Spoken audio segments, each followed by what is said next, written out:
আমাদের ভিডিওগুলো আপনাদের কাছে কেমন লাগছে তা অবশ্যই কমেন্ট করে জানাবেন। আর সাবস্ক্রাইবার করতে ভুলবেন না কিন্তু। সবাইকে অনেক অনেক ধন্যবাদ।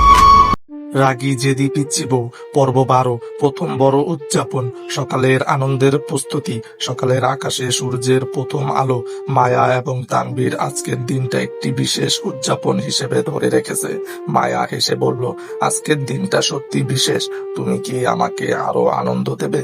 তানভীর মুচকি হেসে বলল, নিশ্চয়ই। আজকের দিনটা শুধু আমাদের। রাগ, পিচ্চি, হাসি সব মিলিয়ে আমরা আনন্দ ভাগ করব। মায়ার চোখে ঝলক আর ছোট লাজুকের মিশন।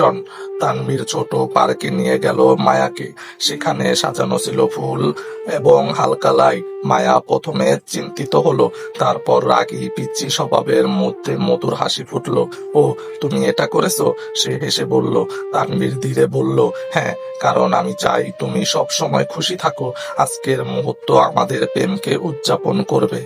মায়া চোখে জল মেশানো হেসে বলল, ঠিক আছে, আমি সত্যি আনন্দিত। একসাথে আনন্দের মুহূর্ত।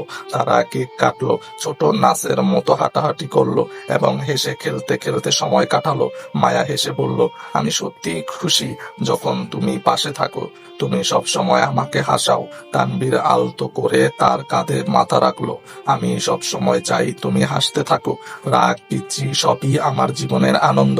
মায়া হেসে বলল, আমি সব সময় চাই এই মুহূর্ত স্থায়ী হোক। সম্পর্কের মধুর মিলন। এই উদযাপন তাদের সম্পর্কে আরো মধুর এবং জীবন্ত করে তুলল। মায়ার রাগী পিচ্চি স্বভাব, ছোট আনন্দের মুহূর্ত এবং তানভীরের ধৈর্য ও ভালোবাসা মিলিয়ে সম্পর্ক আরো গভীর ও স্থায়ী হয়ে উঠল। মায়া অফিসে যাচ্ছিলেন, হঠাৎ তার ব্যাগে একটি ছোট খাম পড়ে গেল। সেখানে লেখা ছিল, সত্য জানতে চাইলে সন্ধ্যায় পার্কে আসো। মায়ার চোখে জিজ্ঞাসা এবং রাগের মিশন। সে তানভীরকে বলল, দেখো, এটা কি হতে পারে কেউ আমাকে নিয়ে মজা করছে?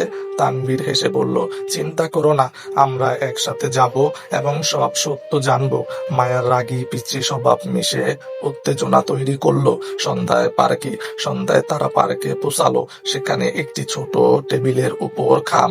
মায়া খামটি খুললো এবং দেখলো যে মানুষ সব সময় তোমাকে বুঝে, তার সঙ্গে থাকা আনন্দের চাবিকাঠি। মায়া চিন্তিত হলো, তারপর রাগ মিশিয়ে হাসি দিয়ে বলল, তুমি কি এটা করেছো?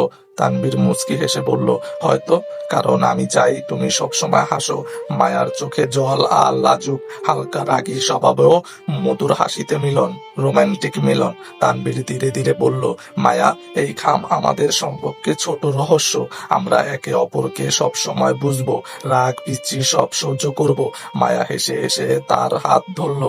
ঠিক আছে, তুমি সত্যি জানো কিভাবে আমাকে খুশি রাখা যায়। নীরব পার্কে তারা দুজন হাত ধরে বসে এই ছোট রহস্যের আনন্দ উপভোগ করলো। সম্পর্কের গভীরতা। পর্ব 18 আমরা দেখলাম প্রথম বড় রহস্য উদযাপন এবং রোমান্টিক মিলন, যা মায়ার রাগী পিচ্চি স্বভাব এবং তানভীরের ধৈর্য ও ভালোবাসার মধ্যে সম্পর্কে আরো মধুর করে তুললো। পরবর্তী পর্বে আমি লিখব প্রথম বড় হাসি ও মজার ঘটনা।